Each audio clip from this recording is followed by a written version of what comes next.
All right. Good morning, good afternoon, good evening, wherever you are in the world. Welcome to Rules for Success, our podcast where we interview, engage successful entrepreneurs and leaders. My name is Joseph Varghese. You can access this podcast and the recording and the mind map summary of it all at rulesforsuccess.com. We're on Spotify, we're on Apple, we're on all the channels. Today I get to interview a good friend of mine who I go back with 20 years. His name is Mr. Ty Cohen. Ty is a digital publishing pioneer. He's a pioneer in this space. He is a high impact entrepreneur and one of the most in demand voices in online business. He's the founder of Kindle Cashflow and the creator of multiple game changing programs, including 7 Day Business, Book Series Secrets, the Fast Pass coaching program, and micro offers, all designed to help authors, creatives, and everyday individuals turn their knowledge into digital income. Ty's story didn't start with privilege. He started with pain and purpose. Born with sickle cell anemia, Ty was told he wouldn't live past 17. That diagnosis became his drive. Today, he's built multiple seven-figure businesses, coached over 100,000 students around the world, and proven that your limitations don't define your destiny, your decisions do. His journey began with a borrowed laptop and a bold idea. It's continued. He's continuing to level up. He's happily married to the woman of his dreams. He's got 4 children, and we go back. So we're going to go on this conversation. We're going to talk about his journey, potentially how we've connected. He is a true pioneer in the space of online marketing, building digital empires. And I know there's a lot of noise out there, but this man is the real deal. I've known him for 20 years, and I've seen his commitment toward growth, making progress happen, also seeing his family win. For me, it's inspiring when I see entrepreneurs step up and show up and take care of their families, their kids, and leave long lasting legacies. Ty, how are you today, brother?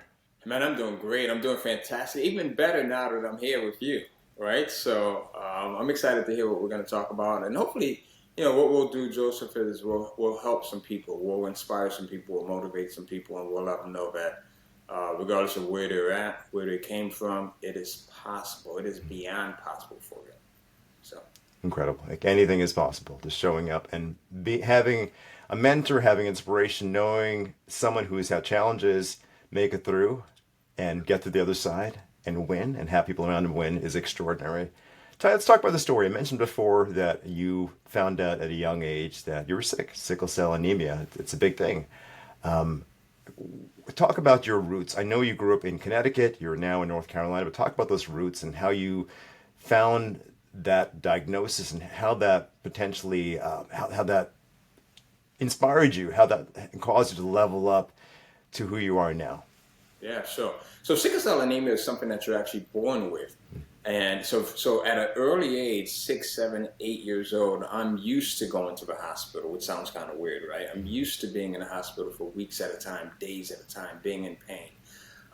The thing that I was not used to was being different than other kids. Couldn't go swimming, couldn't play baseball, couldn't play basketball, right? Because the overexertion could cause you to actually go into what's known as the sickle cell anemia crisis, where you get this extreme pain all over your body. So much so where sometimes the only way to get rid of a pain temporarily is through high levels of morphine or Dilaudid or Demerol, and sometimes a mixture of those things there. So that was normal for me up until about 12 years old. I was in Yale New Haven Hospital in Connecticut, and I had been in a crisis, and I had been in this crisis for about 2.5 weeks. And outside of my hospital room door, I hear my mom and my hematologist having a conversation. And the hematologist, he says something to my mom. He says, "Mrs. Precious Cohen," he says, "you shouldn't expect your son Ty to live past the age of 17. Wow. Now, I had never heard that before. I had never heard that there was a limitation with this thing. Right? So I'm 12 years old, Joseph.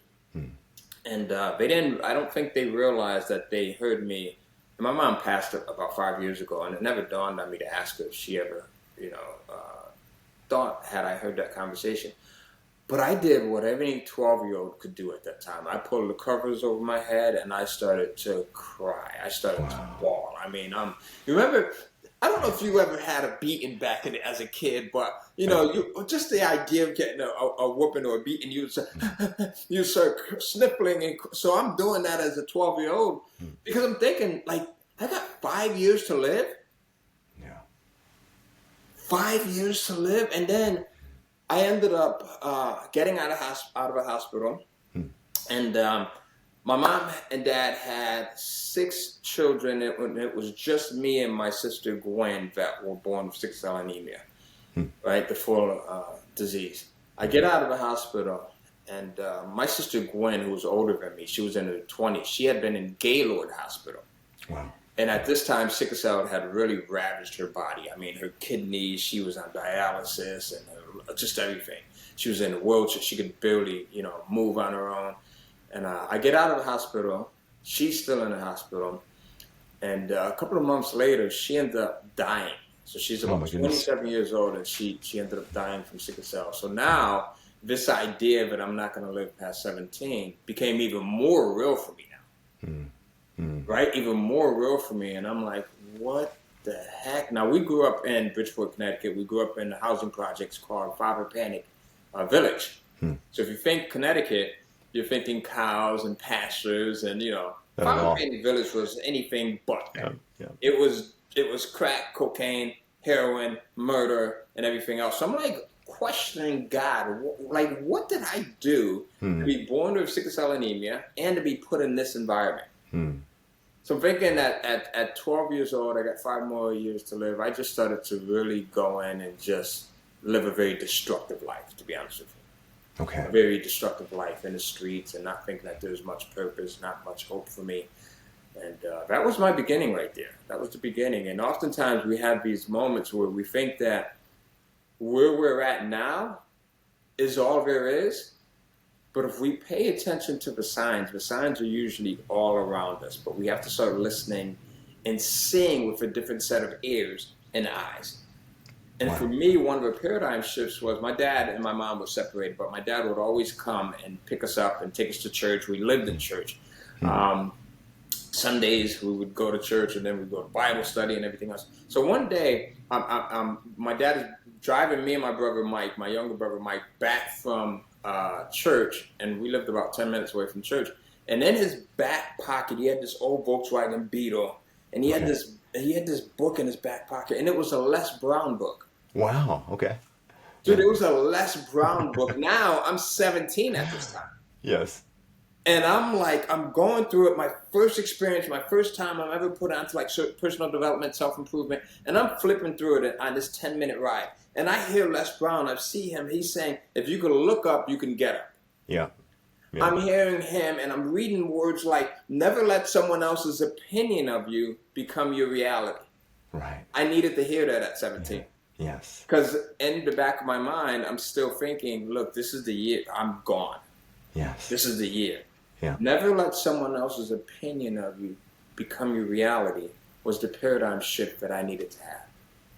Incredible. And it happened in a matter of minutes. So we pull up to the house. My dad's there. He's like, hey, guys, I love you guys. I'll see you. Right? I'll be back in a couple of days. My dad was the hardest working guy ever. At any one time, he held 3 jobs. Blue collar guy. Yes. He was his main job was a construction worker. He also worked as a security guard, right? And he also worked as a taxi driver, which ended up being his demise. Someone tried to rob him and ended up shooting him in the back, and he ended up dying from complications of that. So I say that to say that this book should not have been in my father's car. Yeah. He wasn't an entrepreneur. I didn't know of him to be someone that was into personal development. He was the guy that works 18 hours a day, get up, Yes. repeat that. So this book was there for a reason. So I did what any 17-year-old would do after he gets home and he gets to the house and he's got this book that's opening his eyes. Instead of asking my dad, hey, Dad, can I take this book? Like, what the hell is this? Can I take this thing? And I just put it under my shirt and I stole it. And I went, I don't know why, because he would have said, take it. But I took it and I read that book 2 or 3 times. I stayed up till like 3, 4 o'clock in the morning, Joseph, just reading that book that day. And I had never looked at life again from that moment. That was the first paradigm shift right there. Powerful. Yes. Yes, and you did it by choice. It wasn't, of course, reading the Bible, because I had those experiences as a child too, but by choice, Yeah. taking a book, reading it intentionally, going through it as it's a blueprint. That's extraordinary. Have you, of course, Les is alive. He's one of my mentors. I've worked with him. Have you had a chance to tell Les about this over the I years? have. I have. We've worked. Actually, Les has wrote the foreword to my book here, Kindle Publishing Secrets. So do you see how things come back around Y- 360? yes, yeah. So he wrote, which is insane. So he wrote the foreword to that book, and so by choice, yes. But also, I was fascinated. So sometimes we have to find things that we're just fascinated by, because that's our guiding light, right? I think our guiding light comes in two forms. It's the things that we're fascinated by, and also the things that we're terrified of. Yes. Yeah. Right? The things that we're terrified to do, but we think about them consistently. Stephen Pressfield talks about this Yes. in his Yes. book, The War of Art. The thing that we're terrified to do, podcasts. Dude, you don't know. I've done a gazillion podcasts, but every single time, we're good friends, I've known you forever, every single time, I got to sit down, I got to say a prayer, I got to talk to Allah, I got to talk to, Buddha, I got to, everyone, just to get my notes. Yeah. I feel the same way before every time I get on stage. For me, it's letting go of the ego, praying, it's often tithing, giving to something just to get myself out of that. Yeah. It's about me. So I make it about the people I'm out to serve, or the people I'm engaging, highlighting, because I know you have an extraordinary background. I mean, the people listening to this right now, I'm sure they probably have had a fraction of the struggles you've had over the years, right? Like being bullied, going through sickle cell, being told you're gonna die, any of that, all those things that have happened to you over the years. Yeah. So Les Brown's book, that was a step. Your dad working three jobs. What happened so in 17 you found that you're still alive, right? That was a thing. What had you break out of that paradigm to realize that you're gonna potentially live a longer life, right? Potentially get married, have a family, be an entrepreneur. What had you be an entrepreneur? That's a great question. So, first off, I didn't want to have kids. I was really selfish. So I now have 4 kids that I love and I'm grateful for, super, super grateful for. But I'm like, but the thing that made me want to live longer was desire. Yeah.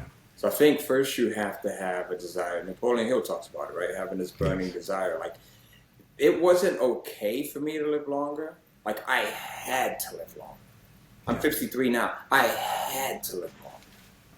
There was no ifs, ands, or buts about it.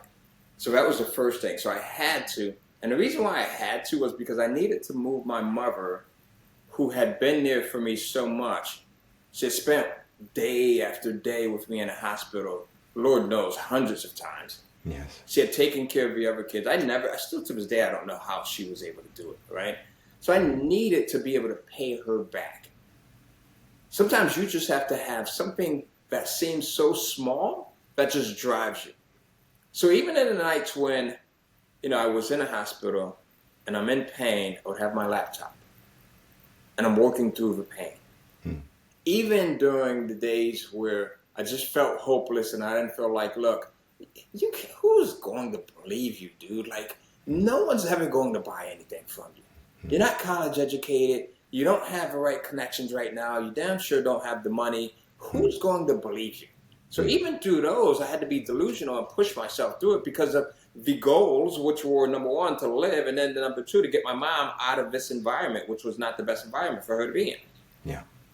Right? So that was the starting point. And I knew that. So I worked at Walgreens Pharmacy. I started working at Walgreens Pharmacy at 14 years old as part of a summer program. It was a paid summer program where you could work early.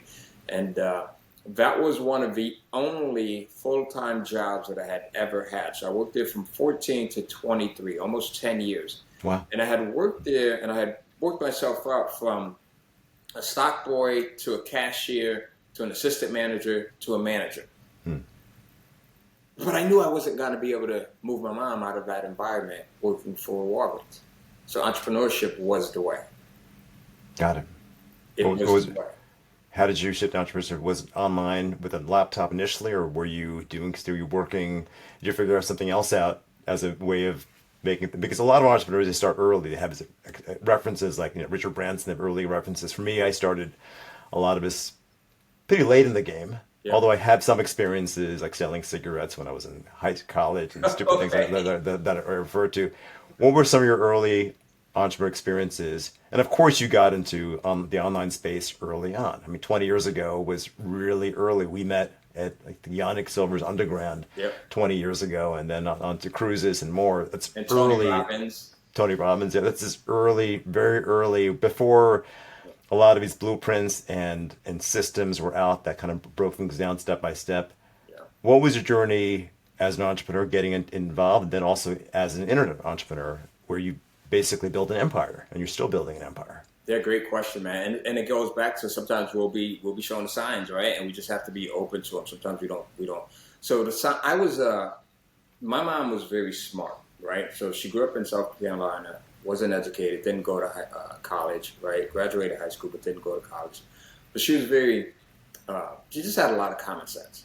So when myself, my sister, we would go in and we would be hospitalized, or we would go into these crises, she would have us read books just to get our mind off of the pain. So, I mean, I would read everything from, National Geographic to the New York Times to Home and Garden to just everything. And I fell in love at an early age with reading comic books, right? So I would read these comic books and I'm like, oh my God, well, what would Spider-Man do if he was laid up in the hospital right now? What would Superman do? And I would picture myself as those individuals, like regaining my strength. So the mental power in that. And I would set a date. I'm like, you know what? I'm sick of being in the hospital. I'm sick of being tired. I'm sick of being sick. Yes. Give me 4 more days and I'm out of here. And I would tell my doctors this and they would look at me like, But I would set that deadline and 4 more days, I'm out of it. And I would feel my body start to get better because I decided to make it get better.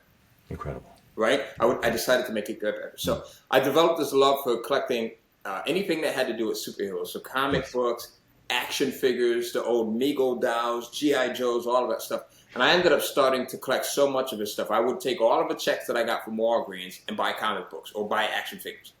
Dude, my mom walked in go ahead. You have no idea, brother. That's my whole childhood too. I have 10,000 comics still with me. I have action figures. I have a G.I. Joe doll in front of me right now. And if you saw my toy setting over here, you would freak out. I'm sure we'd have things. I bet you had a Voltron or something of that sort as a kid. Maybe. Yeah. Man, I actually went back and I bought the entire Voltron collection again because I wanted all 5 lines that you can actually. Right. I got Transformers downstairs in my video room. Die-cast metal, which was like the original, the way how they made them originally before plastic, and that's extraordinary. That's amazing that you tapped into that world, right? It's a fictional world, but it at least gives hope. Mm-hmm. Right, and it's engaging to a child, to a kid, who's in his teens. It's a world of possibility, especially when your sister's in a hospital and dying and being told that there's no possibility. At 17 that's it. That's extraordinary. And so you got into the publishing world, that space of creation. How? So how did you go from comic books to now the world of publishing? Yeah, so great question. So I think imagination is really important, even as adults. I want to kind of come back to that, if you don't mind. Yes. But so I ended up collecting so many comics and action figures that my mom comes to my room one day and she's like, either you're going to get rid of this stuff or I'm going to throw it out. You're going to do something with this stuff or I'm going to throw it out. She didn't see the value in it. I'm like, are you like, I got Spider-Man number 102. You can't throw this out. So I was kind of forced into entrepreneurship. To be honest with you, I said, look, I can't throw this stuff out. I got duplicates, I got triplicates of some of these comic books, some of these action figures. I'm going to go in and I'm going to see if I could sell some of them so that I can now go in and buy more. This is the craziness of my thinking. I'm going to sell some so I can now go in and buy more. So at that time, there were magazines and publications like Action Figure Digest, which was coincidentally published right up the street from me in Monroe, Connecticut. There was Toy Shop Magazine, which was a print newspaper. So I went in and I took out like they had these credit card size ads that you can put in the back of a magazine and the back of a newspaper for Toy Shop. And I went in and I spent, I think it was $40 at that time, which was a lot. I put my $40 into that thing and I said, toys for sale. you're making $4 an hour, so $40 is a lot. At It's that a point. lot, right? I Yeah, got to yeah, work 2 days and something, right? So, yeah. and I put that ad in, and at that time, it wasn't like the internet. You don't go run Facebook ads or YouTube ads, and then you start to see results, right? Yes. It was that paper doesn't get published until like 6 weeks from now, Right.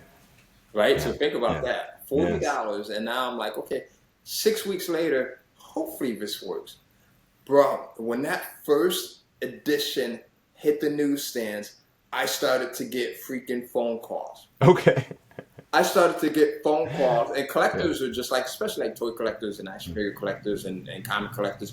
We're eccentric, right? So we just want to talk to other people about the thing. I saw your eyes lit up. Yes. So I just get these guys, and they're calling, and there's doctors, and there's lawyers, and there's these professional folks, and I started to just sell some of my excess comic books and action figures. And then the next edition, it went from a business card size ad to a eighth of a page. Okay. Right, and then from an eighth of a page to a quarter of a page, and then from a quarter of a page to a half of a page, and then from a half of a page to a full page, and then Wow. double pages. So at this time, I'm starting to study marketing. I'm starting Yes. like the Gary Halberts, the Gary Benzabenga, Yes. the John Sugarts, and all of these guys, and I'm Yes. writing copy that is blowing the socks off of everyone else that's publishing ads in these magazines. So you're getting better and better each time. The size gets better. And are people going to your house to buy these things, or are you No. shipping them in the mail? I'm shipping them in the mail, right? And some of my biggest clients were over in Japan. So at that time, the Japanese dollar was worth so much more than the US dollar. So I would have a fax machine where I would get orders that would come in overnight. Too. I would wake up to orders. Now, this wasn't overnight, right? In full transparency. But months down the line, I would wake up to orders that came in by fax for $6,000 and $7,000. And I'm like in heaven at this time because I'm now about 18, 19 years old, making like Yes. $30,000 a month. Yes. Yes. And this is like the early.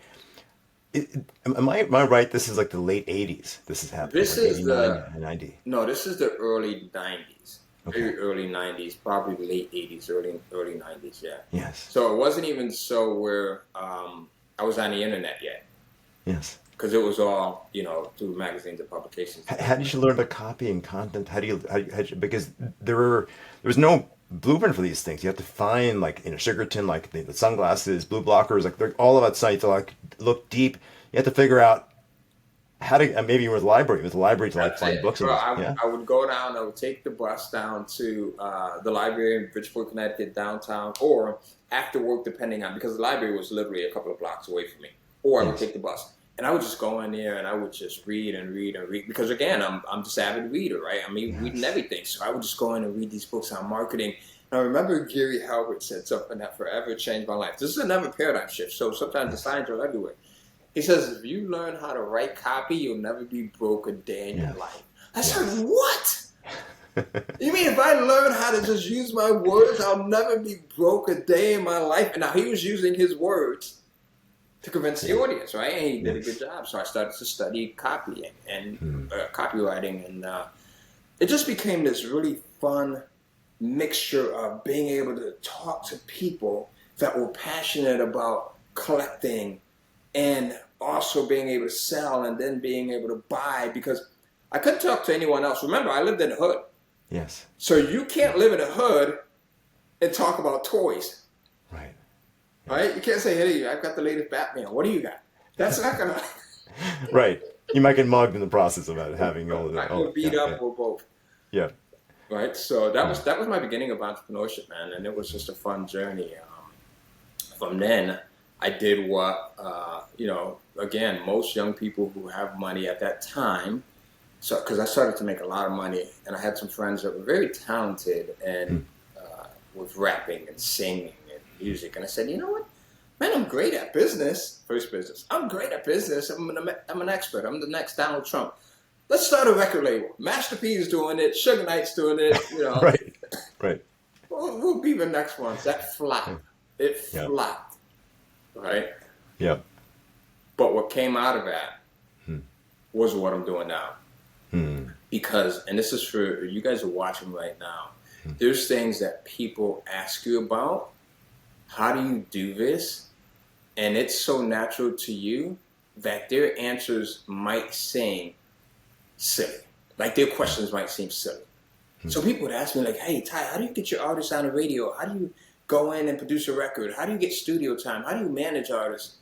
And I would get those questions so often that eventually I said, you know what? I should publish a book. Now, I don't know where I got that idea from, right? I should publish a book. And I ended up publishing a series of books and then courses. Those books turned into courses and software programs and everything else. And that's what initially got me into publishing. And then people started asking questions about that. How do you write a book? How do you get sales for a book?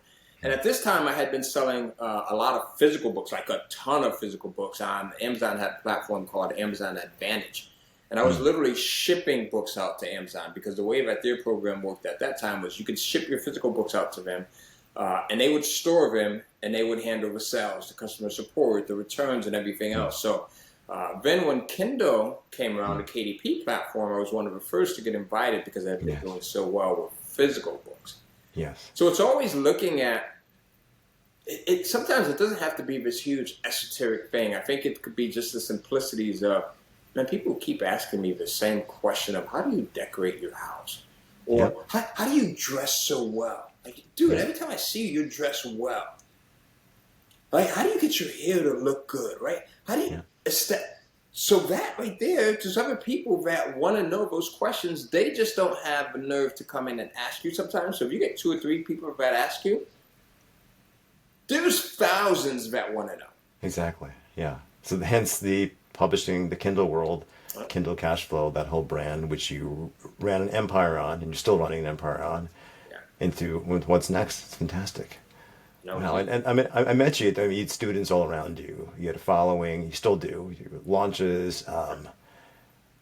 So what shifted for you once you started impacting thousands of people and building wealth? You know, starting a family. What shifted for you when all these things happened? When it was clear that you were here for a purpose, right? As Les Brown says, right? You were hungry, right? And what started shifting for you in your world? So that's exactly it. I think that oftentimes we think our why is going to be permanent. So initially, if you remember, my why was I wanted to make money initially. Yeah, and take care of your mom. Take care of your mom. To take care of my mother, right? I mean, it was self-serving as well, right? Of course, you want to, dress a little better, eat better, but it was to take care of my mother as well. And then as I started to get married, right, it's to take care of my children and my family and my wife, right? And then it's to take care of outside people, right? Other family members, people that are in need, my brothers and siblings and things like that. And then you start to see how you impact people's lives because they can go through your course. And if they go through your course and they follow, then they start to get results as well. Yes. And then you see how I have one of my coaches, her name is Caroline Trainer. She is a mom of 56 right now. She's in the UK. She first got introduced to my course through Robert Kiyosaki, author of the book Rich Dad, Poor Dad. So him and I had collaborated on some things. And so she found out about it through a Facebook ad that Robert Kiyosaki was running, advertising my course. And she was really at a point where she needed something different in her life. She had just gotten divorced, 3 kids now. Wow. She goes through the course and she pays attention, and she's just rocking and rolling right now, and that was 4 years ago. Now we're working together. She's teaching some of my other students. But when you see that type of shift in other people, then it becomes about other people and less about you. Right? So I mentioned we do a podcast every Monday. And that's at 8 o'clock in the morning, right? And there's some mornings where I'm like, man, am I really going to go in and do this podcast again after 4 years? Or am I going to just... But then you think about the people that are there. Yeah. And it becomes about more than just you. You can do it when you're tired. You can do it if you've just had 3 hours of sleep or 4 hours of sleep. Or sometimes I wake up in the morning and I don't feel well. You can do it because that's your driver. And then you get there and the energy is there and you're seeing people's eyes and you're seeing hope. And then you're like, what was I ever thinking in terms of not doing this morning? Yeah, yeah. So it has to become, and I think it's okay to be about you. If you want a better house, you want to eat better, you want a better car, right? You want to travel, that's okay. You can't let someone make you feel bad about that stuff. I love those things. But also at some point, it also becomes about how do I now go in and impact the lives of other individuals? Because what happens is the person who you may have been able to uplift because they heard one thing, or maybe they saw your story, now it gives them hope. And you have no idea as to how many other people they can go in and inspire. Exactly. It's generational. It's geometric in some cases. We had a Bob Berg in our podcast some time back, and he talks about his Go-Giver. He's co-writer the Go-Giver, and Yep. it's we don't realize the impact we make with the things we do, with the words with the words we have, and how we show up. Whether it's doing a podcast, getting on stage, writing a book, and all those things go a long way. And the more we impact, oftentimes things come back with us, especially if we're willing to come from a place of service. So I hear you doing a lot of, my brother. It's really quite extraordinary. Thank you. What habits, what rituals do you embrace each day to keep you going? So you mentioned Mondays, you've got this podcast. Yeah. Like, what has you get up each day? Other than, I know your kids are grown up now, so it's going to be your empty nest, right? 4 kids out of the house. Right. What has you stay engaged towards showing up each day, playing the game? I'm curious. I have an idea what it is from our previous conversations, from how I know you, but like let's have the audience know the rituals, the habits that keep you engaged in life, morning, evening, whatever that is, brother. Great question. And it is you. And what I mean by you, meaning Joseph, right? Joseph V. So it's gratitude, man. Like, you asked me to be on this podcast. I'm grateful for that. I'm grateful for being here. And I know that this sounds like, people say I'm grateful for waking up and I'm grateful for being here. But no, there are people every day that don't wake up. I'm great when I wake up in the morning and I look over and I see that my wife is breathing, because I wake up much more earlier than she does. Yes, likewise. But man, I'm just like, thank you. Yeah. My kids, I send them a text first thing in the morning, right? We send them each other, the kids that are not in the house, 3 that are not in the house. So I send them a text, hey, great morning, I love you. And I'll send them a motivational message, a quote or something. And when I get that reply back, thank you. Because that means that they're still alive. Yes. Right? So it's little things like that, which may not be so little, life. And then it's also just to be able to be in a position to impact the lives of other people. Yes. So I'm grateful for those things. So I'll wake up in the morning and I'll, say this little silent prayer of gratitude. And then the next thing is I put a smile on my face.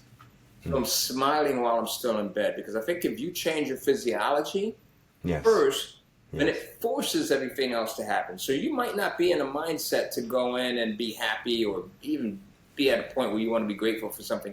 But there's something about putting a smile on your face. Yeah. Let's try it. Let's try it right now. Yeah. Right. You see that? Putting a smile on your face, and then you get those endorphins, you get the hormones and everything else, and then boom, you're off and running to the races. So that's it. I think our body is being a chemical factory. So we have dopamine from gratitude, moving our body, get endorphins. So it's like free drugs all the time. Yeah. We have access to, and I tell my clients in Success Circles that all the time. We have access to that, and it's just figuring out how to do it. Before this call, I did a cold plunge, right? And I stepped into, and it just wakes that up, and that's absolutely, the simplicity is brilliant. Gratitude, putting a smile on your face, looking at your wife, sending text messages to your kids, hearing them back, just starting your day that way. Knowing also that much of your life has been dancing with death in some ways, like just early on, and losing a sister, and it's quite a story, brother. It really is. So I know we're limited in time. Like, what's next for you? I know you mentioned Publish Like a Pro. You're building a community on that platform. What's next for you on this journey of life in service of your clients? What is it? So great question. So it is Publish Like a Pro. So publishlikeapro.com, that's our community. So we've got thousands of people there. I believe that every single person has a book in it, whether it's fiction or nonfiction. We all have something that can help inspire, motivate, entertain someone. And it's also teaching people how to build out courses. It's teaching people how to speak from the stage. It's teaching people how to do things like this, start their podcasts. It's teaching people how to do challenges and workshops. So it's anything that is related to digital content that you may feel you want to move in the direction of, because they're all connected. Yes. So I'll see students that come in and they write a book, and then before you know it, they're publishing their course, and then they have a coaching program, and then they're doing live events. So if you're interested in any of those things or just one of them, then we're the place to come to. So that's it. It's published like a pro, like publishedlikeapro.com. So Publishlikeapro.com. we'll put that into our show notes here. That's it. What about AI? I know this is an obvious question people are going to have listening to this podcast because the world's shifted in the past 2 years where AI is more accessible with ChatGPT and Claude and all these tools. Has it made serving your clients easier now, having these tools in play Yeah. where they can publish a book or create content very easily with the blink of an eye? How has AI played a role in your business now? A great question. It's made it easier to a point where you can be everywhere at once. Right? So you can create social media content even if you don't think that you're someone who can create social media content. You can create content for your podcast. You can create content for your YouTube channel. You can create content for your fiction book, your nonfiction book. You could create content for anything. And it becomes a lot easier. And so here's the danger of it. So the danger in it is, number one, you never want to stop being a critical thinker. Yes. Right? Yes. So be careful because you can get so much in terms of ideas from AI that you stop using your creativity. You stop thinking. Yeah, exactly. 100% agree. We talk about that quite a bit. Yep. 1,000%. You start to atrophy, right? It's like muscle. You don't use your muscles anymore. What's going to happen? And then the other thing is, it is so easy, we were talking about this before the show, that you can overcomplicate it. You can overthink things. You can overplan. You can overanalyze. And then you're just paralyzed and you don't do anything. Right? So just go in and jump in. I'll tell people that there's so many different platforms. Someone was telling me about a new platform yesterday, GenSpark, which is supposed to be much better than Manus, right? Yes, yes. Find one or two platforms for each thing. So find a platform that you're going to use for text and images and stick to that one, right? For me, images and things like that would be Leonardo or Video Now. Find a platform for if you're creating your doppelganger, right? So go and find something like HeyGen, or for me, it would be also Captions, which is a great platform. Find one, master that one, and don't get like so tuned into everything else. Don't have the shiny object syndrome because you don't want to become a master of everything and then not really good at any one thing, right? Exactly. That's Yeah. it. Yeah, yeah. And the paradox of choice, having too many options leads to no choice, leads to overwhelm versus the simply mastering just one. Great advice. And I love how you're also integrating AI into your work, your coaching, the training, automation, all the things you talked about. Fantastic. It's another way of creating even more impact. There you go. Ty, this was absolutely incredible, this interview. For our audience, tap into this, the recording, the mind map, the summary, how to access Ty at rulesforsuccess.com. His community is at publishlikeapro.com. So you can tap into his community that he has there, access his brilliance. He's got a podcast on Monday, which at some point I'll be on perhaps. Yeah. But for our audience, rulesforsuccess.com. This has been a privilege hearing your journey, the challenges, the opportunity, true rags to riches story, your journey. And, you've gone forward to impact not just 10,000 people, but people who've impacted thousands of people themselves. So we're talking about geometric impact on many levels. And the world is thankful for having you here, Ty Cohen. I'm grateful, my friend. Great. Until next time, audience, rulesforsuccess.com. That's what we got. Let's go and play. Stay well.